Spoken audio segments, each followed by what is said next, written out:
Isang mapagpalang araw sa ating lahat mga kapatid. Ako muli sa Eden Berdales ng Batch 3 at ang aking daily devotion. At ngayong araw ay pag-uusapan natin ay the reason you were born o Moses' birth. At ang ating Bible verse ay mula sa Exodus chapter 2. Sasabi sa scripture ngayong araw mga kapatid, nang makita niya na siya'y magandang bata, siya'y itinago niya ng 3 buwan. Ito ay ayon sa Exodus chapter 2 verse 2. Sa panahon ng mga kapanganakan ni Moses mga kapatid, mayroong utos ang Pharaoh na patayin ang lahat ng sanggol na lalaking Hebreo. Isipin natin mga kapatid na pinangak tayo sa isang panahon kung saan may mga nag-aabang na kamatayan o kapanganib. Pero may plano ang Diyos sa atin. Sa scripture natin ngayong araw na sa Exodus chapter 2, may kita natin ang katapangan ng ina ni Moses. Itinago niya ang kanyang anak sa loob ng 3 buwan. Nang hindi niya ito maitago pa, gumawa siya ng isang basket na pinahiram ng alkitran at nilagay ang sanggol sa ilog Nile o sa Nile River. Mukhang desperado pero sa likod nito mga kapatid ay may pananampalataya siya.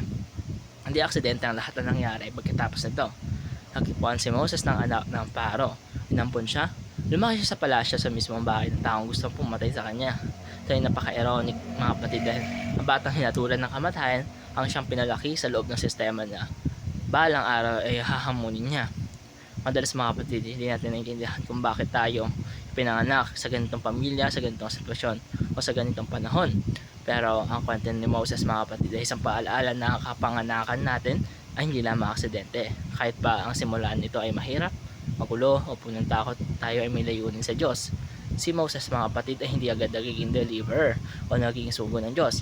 Dadaan pa siya sa mga proseso, paglaki sa palasyo, pagkakamali, pagtakbo sa disyerto at marami pang taon ng paghihintay bago siyang naging sugo ng Diyos mga kapatid.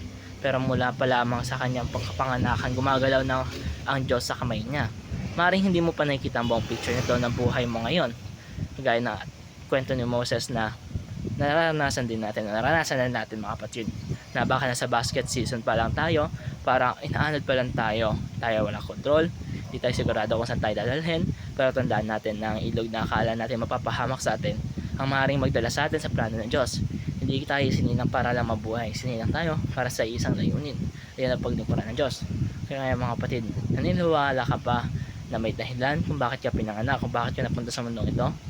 Kung ang Diyos ay may plano kay Moses sa gitna ng kamatayan, gaano pa kaya sa atin, no?